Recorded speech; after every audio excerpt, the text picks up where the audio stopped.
Hey guys, Mel the Train Tutor here again with another tutorial for you, and in this tutorial we're going to be looking at how to use plaster bandage to make awesome wargaming hills like this.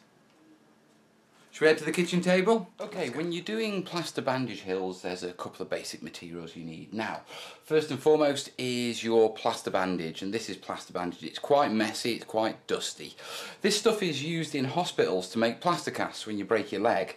Okay, but it's been a common sort of modelling technique within the railway community for decades, yeah? And the reason for that is it's really good at making quite large backdrops and making solid backdrops. So much so that Woodland Scenics actually sell their own sort of variety of these. They're called scenic sheets, and they're made from a much finer mesh, and so they're less messy and they're slightly broader. Okay, so they're really good, but obviously they're expensive. Now, plaster bandage is dirt cheap, yeah. You should be able to buy rolls like this for around about £1. If you buy a big box, you'll get them even cheaper, but you know, to do a set of terrain shouldn't cost you more than a couple of quid. The other really good thing about plaster bandage is because there's no knives, there's no real sharp tools. I do need to grab a pair of scissors. I'll grab those in a second.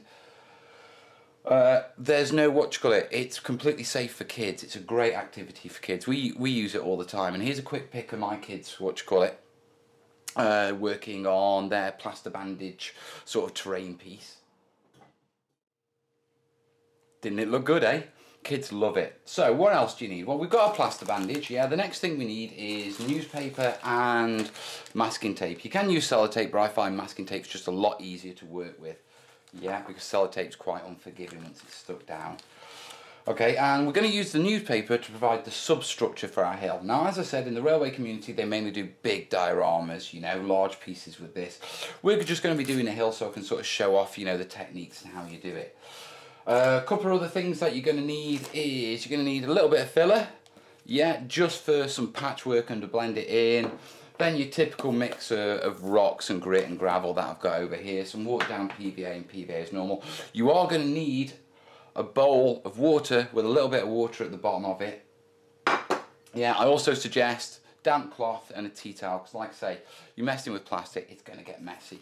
So the first thing we need to do is work on our substructure. Okay, so if I move, oh yeah, and you're going to need a base. This is 6mm MDF beveled down. Because plaster bandage, there's virtually no shrinkage with it whatsoever, and it sets rock hard. Yeah, so it actually prevents warpage.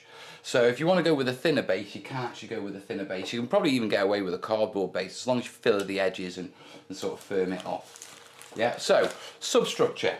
Now there's a technique that the railway people use, which is called coming up with cods, I think they're called. Are they cods or wads or does? But anyway, the basic principle is this. You get a piece of paper, like this, okay, and what you do is you roll in, yeah, from all the edges.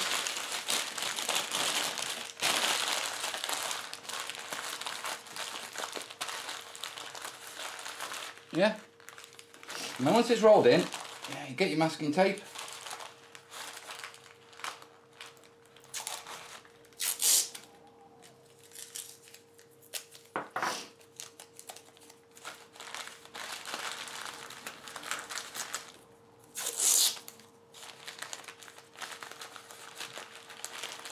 Yeah, and all I'm doing is I'm doing a cross, yeah, basically to keep these roll bits in. Yeah, and that is our wad. Yeah? Now it doesn't look like much. But what we're going to do is we're going to do a load of these, and then we're going to stick them down on here and build up our substructure. There. So what I'm going to do now is we'll probably fast forward the video. I might even skip it if it's too long. I'll fast forward it. Guys, I'm just basically going to do a load of these, and then we'll come back and I'll show you the next stage, yeah?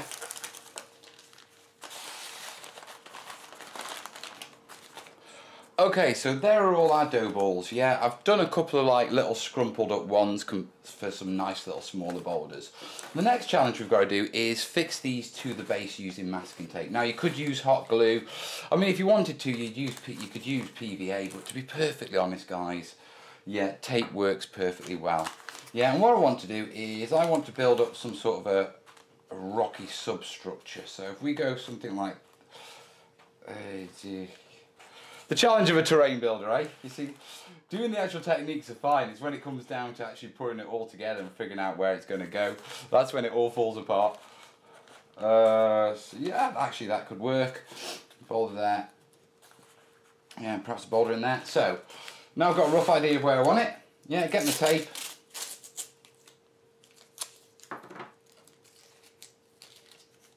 Yeah, and start taping bits down. And I'm not trying to tape it rigid.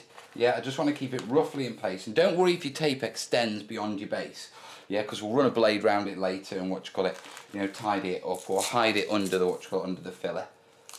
Yeah, all I'm interested in right now is just securing all this.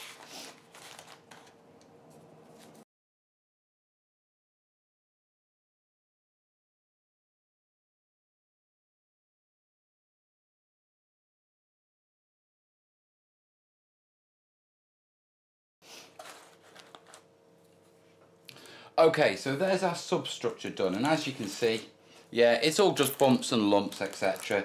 It's only lightly sort of fixed down, yeah, there's no real support in it, okay, because it's only sort of like a temporary support for what we're doing. The reason being is once this goes on and it goes wet and it dries, it will provide a completely hard shell, yeah, and it will provide its own support. This is simply to support it while it sets and to get the basic shape. So now we're going to go on to actually putting the plaster bandage on. Yeah, and I've got a plaster bandage here, and what I'm going to do is, before I actually crack on and start putting it on, very quickly I'm going to cut it into some sheets. Okay, so I've cut my sheets out here. Yeah, I've got my water here. Now, as I said, plaster bandage is basically a thin Hessian bandage which is got plaster already impregnated in it. So all you need to do is dip it in the water, yeah, get it wet, and then just simply place it over your terrain and start to tuck it in. Yeah, don't worry about getting the shape, don't worry about the holes just yet. We'll come back to those once we've got the basic cloth down. There's a reasonable amount of working time with this. Yeah, don't worry about the water soaking things, it'll dry and all that sort of stuff. All you want to do is just concentrate on getting it a good coverage and just over the shapes. Try and get that shape that you were after. You know, don't make it become like a tent. Yeah, push it into the corners. Yeah, get those edges. Yeah, and like I say, don't worry about any straggly bits. We'll sort those afterwards.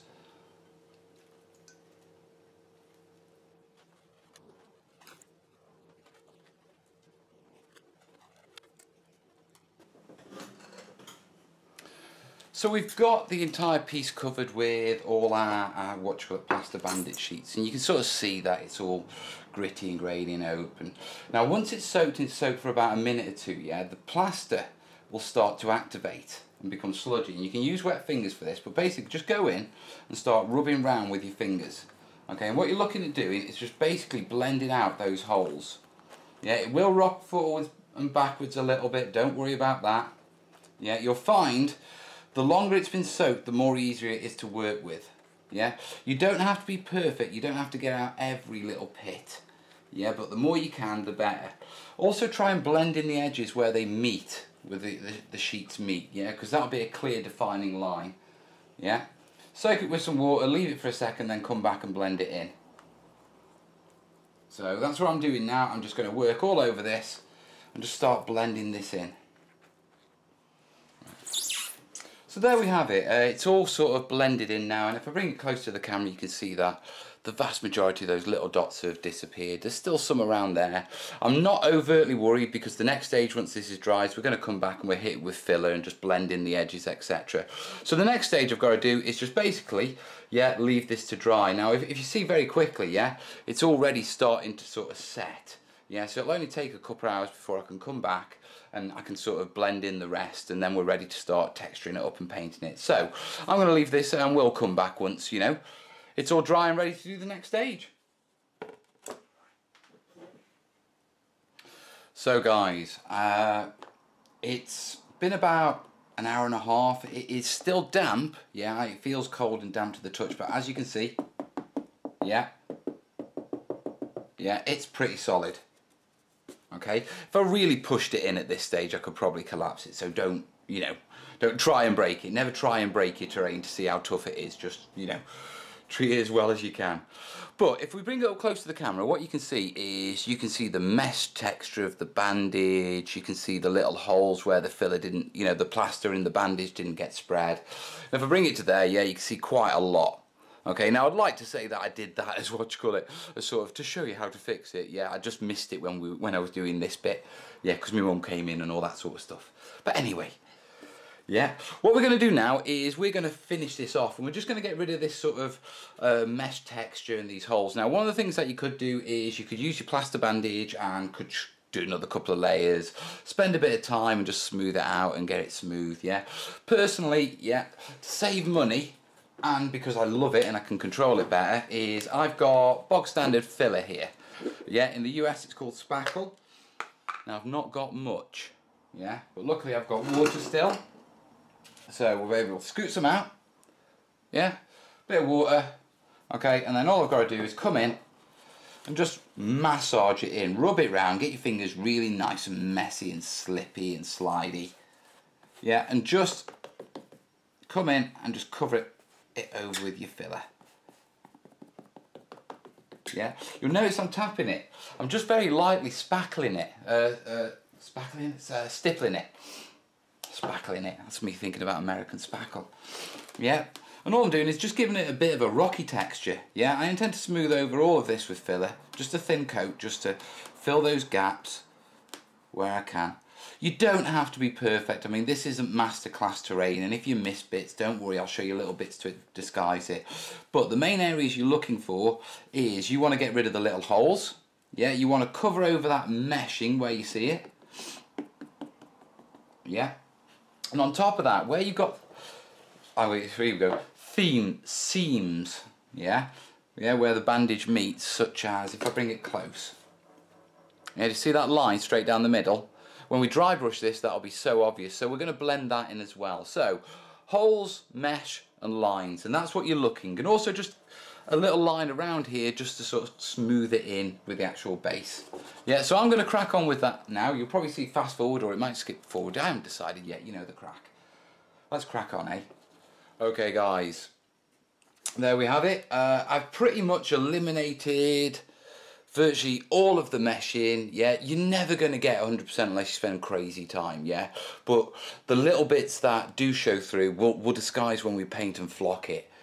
Yeah, but basically, yeah, we've got a nice, smooth, but sort of rocky, yeah, sort of rock. Epic. Here's a rocky rock. Look at my mighty rocky rock. But yeah, basically, all you've seen I've used my filler, yeah, okay. I've given it a coat over, we've got rid of the vast majority of the little holes, we've got rid of the meshing, we've blended it into the base, and we've got rid of the seams where we can. There's a little place they pop through, but when, like I say, when we go to gritting, when we go to what's got flocking, when we go to dry brushing, etc., we'll use those techniques to disguise those little things. As long as we can reduce them, they're easily manageable. So don't stress if you know you get to this stage and you've still got the line showing and that sort of stuff. We can fix them. Okay guys, now once again I've got to let this dry, and once it's sort of 90% dry, what I'm going to do is I'm going to come in, hit the bottom with PVA, yeah, a few little selected spots on it, yeah, and we're going to drop some rocks on it and get basically grit it up, yeah. Once that's done, yeah, I'll be sealing it with watered down PVA. Yeah, the only reason I'm saying this is because you're going to see it in a series of little photos, yeah, because you don't need to be filming that, you know how, there's other videos for that. Yeah, and then we'll go through and we'll paint it up, and I'll go through a basic rock, and then we'll come back when it's all done, and you know, you'll love it. But yeah guys, that's the basic principle towards doing the plaster bandaging. Let's go finish it off, eh?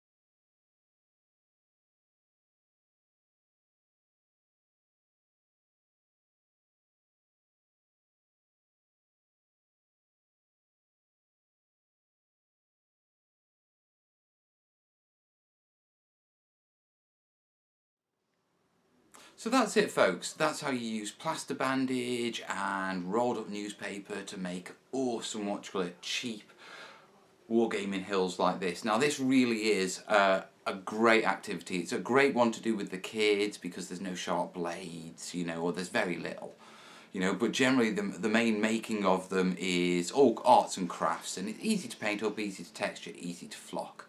Okay, and the end results really are really nice, and you can get yourself quite an extensive set of sets over a weekend for no more than perhaps £5–6 down with plaster bandage and some flock, etc. Now, I've shown you how to do them with plaster bandage and using rolled up newspaper. Now, as I said, this is a technique that comes from the railway community, and they use it quite a lot, not in small scatter hills like that, but actually in large display pieces. Now obviously it isn't practical to build a mountain out of rolled up newspaper, so what they do is they create under support struts of sheets of polystyrene or cardboard, etc. They then put their their newspaper on top of that, and then make their display with the seal it all off with the plaster bandage. Now from that, yeah, if you wanted to do something big with this, it's quite possible. All you need to do is put your main support struts in place. You know, we're using either sheets of polystyrene, thin white insulating sheets in rows standing up, if you know what I mean. Same with cardboard.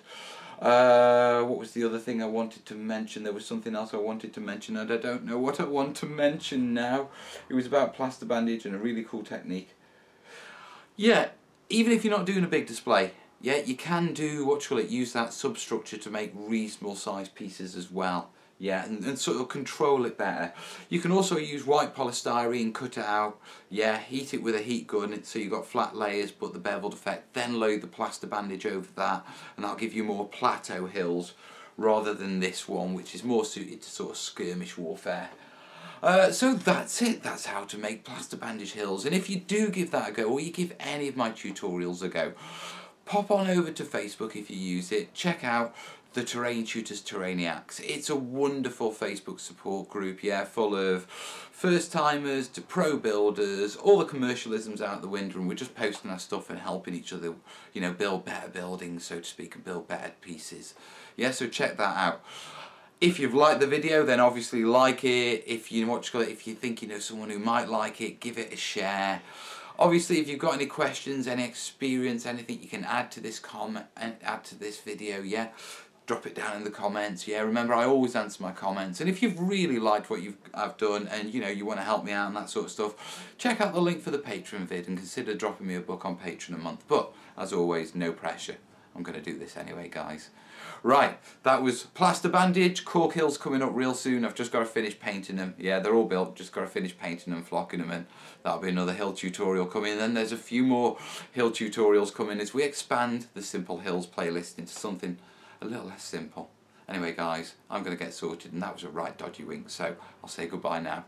Ta-ra.